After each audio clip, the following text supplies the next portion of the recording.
Good morning, brothers and sisters. Thank you so much for tuning in this morning. It feels really good to be with you guys this morning.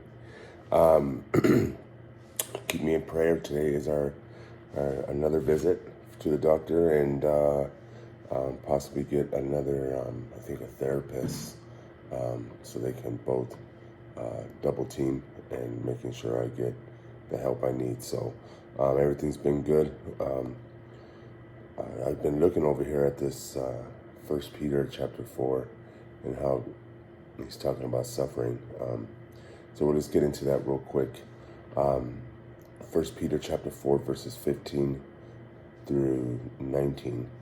And it says, "But let none of you suffer as a murderer or a thief or an evildoer or as a meddler. Yet if anyone suffers as a Christian, let him not be ashamed, but let him glorify God."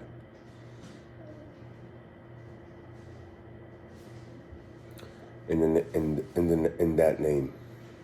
I was thinking about that. Like it says right here, if anyone suffers as a Christian, let him not be ashamed, but let him glorify God in that name. And sometimes that's difficult, I think, like when you're going through something or you're hurting or, I think the enemy finds that as a loophole to come in and totally distract you and make you feel a certain way, to keep you from giving glory to God. But Peter is reminding us that we have to do that. For it is time for judgment to begin at the household of God, and it begins with us. What will be the outcome for those who do not obey the gospel of God? I was thinking about Pastor Noe's sermon this past Sunday. I got to listen to it on YouTube, and how he was saying that there's no sin that will go unpunished, and the thorns and thistles, and how that was placed on Jesus's head, And I think about like the people who are not obeying, or people who are not even of God,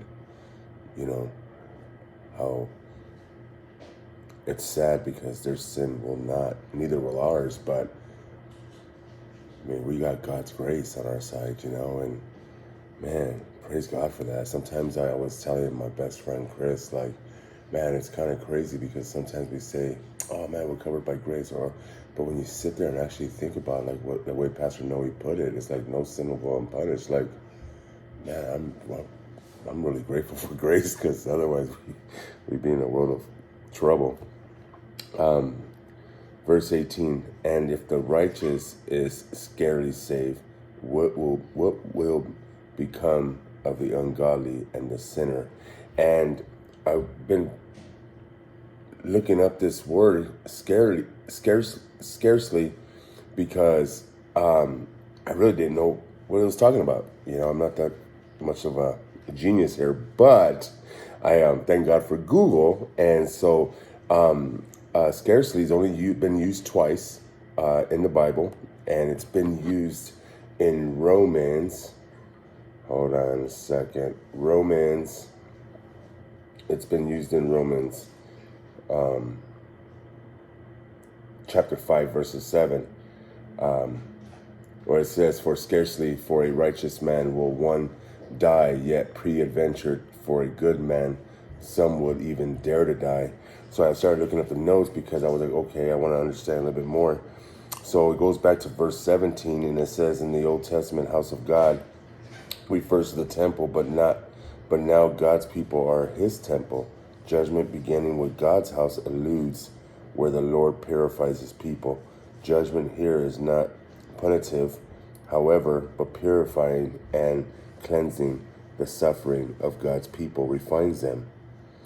So what will be the outcome? If the people of God need purifying, then surely the judgment of those who do not obey the gospel will be much more severe. And so that's why I was thinking, like what Pastor Noe, like it will not go unpunished, Peter reinforces it. Peter reinforces this point by quoting Proverbs chapter 11, verse 31. And look what it had to say. "If the righteous is repaid on earth, how much more the wicked and the sinner. It's really scary. So it says so scarcely saved does not mean that the righteous just barely receive salvation. Scarcely, the Greek word for scarcely is molis, and it gives it right here, and thank God for Google to help you pronounce it. Means with difficulty, means that the righteous are saved in the midst of suffering, and their salvation is not easy and simple.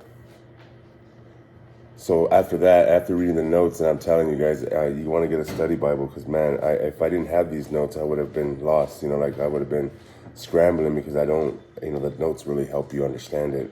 It breaks it down a little bit better for you. Verse 19 says, therefore let those who suffer according to God's will entrust their souls to a faithful Creator while doing good. So what Peter is telling us is to remain proud to be a follower of Christ. It was shameful to experience some of the punishment, ridicule, imprisonment, and other degrading actions by the rulers of the government at that time. But Peter reassures them that judgment is coming. Although Christians experience judgment by ungodly people, boy do we, and through suffering during their earthly, that judgment serves to make the Christian more holy. Peter states that the judgment of the ungodly will be overwhelmingly more devastating. Peter's encouragement is for Christians to commit their souls to God and continue to do good despite their circumstances. So I asked myself, and you can ask yourself if you like, what suffering are you undergoing right now? What suffering are you undergoing right now? God's promise is that you are not alone, and I think Satan spends a lot of time making sure that we think we're alone, and he finds us at our weakest time. He is with you, and will bring you his strength to endure and to continue to do good. God bless you guys. Thank you guys so much for joining me this morning, and thank you so much for your prayers and your support, and God bless you. Have a good day.